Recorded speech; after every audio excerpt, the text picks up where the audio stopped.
சிந்து வரவி சீரியல்ல அடுத்து வர எபிசோட்ல என்ன மாதிரியான ட்விஸ்ட் எல்லாம் இருக்க போகுதுங்கிறத இந்த வீடியோவில் பார்க்கலாம்.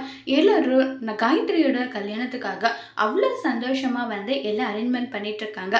ஆறுமுகத்துக்கு ஒரு வேலை, சிவாவுக்கு ஒரு வேலை, ஆளுக்கு ஒரு பக்கம் பகிர்ந்து வேலை எல்லாம் செய்யணும்னு சொல்லிக்கிட்டு இருக்காங்க. இதை கேட்ட எல்லாரும் கண்டிப்பா காயத்ரியோட நிச்சயதார்த்தத்தை கல்யாணம் மாதிரி நடத்திடலாம், நீங்க யாரும் கவலைப்படாம இருங்கன்னு சொல்லிட்டு அன்னபூரணிக்கு ஆறுதல் சொல்லிட்டு இருக்காங்க. அந்த நேரம் பார்த்து மாப்பிள்ளை வீட்டுக்காரங்க கால் பண்றாங்க.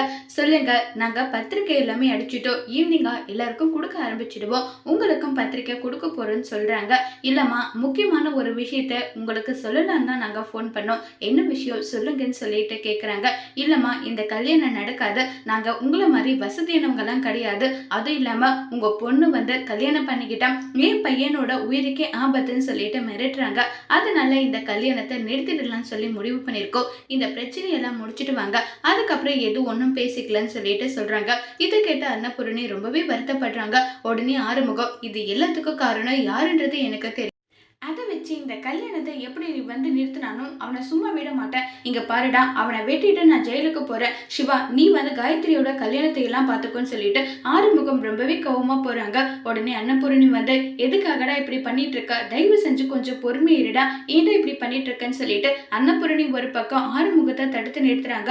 உடனே காயத்ரி, நீங்க இவன் இல்லைன்னா வேற யாரையாவது எனக்கு கல்யாணம் பண்ணி வைப்பீங்க, அப்ப அவன் என்ன பண்ணுவான், அவனுடைய தலையை வெட்டிட்டு அவங்களுக்கு ஏதாவது ஒரு ஆபத்து வரும், அதுவும் என்னால வரும், அதையெல்லாம் என்னால தங்கிக்க முடியாதுன்னு சொல்லிட்டு காயத்ரி ஃபீல் பண்ணி பேச உடனே எல்லாருமே அழுதுகிட்ட ரொம்ப வருத்தத்துல இருக்காங்க.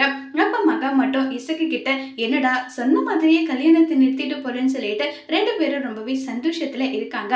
அடுத்ததா சிவா ட்ரீட்மெண்ட் பார்த்துட்டு இருக்காங்க. அப்ப வக்கீல் வராங்க. அவங்க சிவா, உன்னுடைய அம்மா மகா அன்னபூரணியோட சொத்து முழுக்க அவங்களுடைய பேருக்கு மாத்தணும்னு சொல்லிட்டு என்கிட்ட பேசியிருக்காங்க. இது முறையான சொத்துன்றதுனால அது தலைமுறையா தான் வரும், இருந்தாலும் அவங்க சொல்லியிருக்காங்க, அவங்க எனக்கும் வேற கவனிக்கிறேன்னு வேற சொல்லியிருக்காங்க, அது இல்லாம நீ எனக்கு வேண்டப்பட்ட டாக்டர், உனக்காக நான் இதை செய்ய மாட்டேன்னா, உனக்காக கண்டிப்பா நான் இதை செய்வேன் நல்லா சொல்லிக்கிட்டு இருக்காங்க.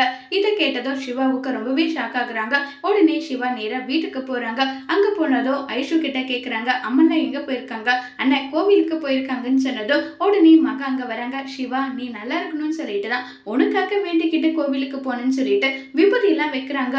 அம்மா, உங்ககிட்ட முக்கியமான விஷயம் பேசணும், மேல வாங்கன்னு சொல்றாங்க. என்னடா விஷயமா இருக்குன்னு சொல்லிட்டு மகா போடுறாங்க. என்னம்மா, என்ன பண்ணிருக்கீங்க, அன்னபூரணி பெரியம்மா சொத்து முழுக்க உங்க பேர்ல எழுதி வைக்கலாம்னு சொல்லி முடிவு பண்ணிருக்கீங்களா, நம்ம நடுத்தெருல நின்றோம், இப்படிப்பட்டவங்களை இப்படி பண்றீங்களேன்னு சொல்லிட்டு மகாவர்த்திட்ட இசைக்கு அடிக்க ரொம்பவே பயங்கர கோபத்துல இருக்காங்க. இது எல்லாம் உண்மையும் போயிட்டு நம்ம ரொம்பவே வருத்தத்துல சிவா போயிட்டு அன்னபூரணி கிட்ட சொல்லுவாங்களா இல்லையங்கிறத வரப்போற எபிசோட்ல வெயிட் பண்ணி பார்க்கலாம். தேங்க்யூ.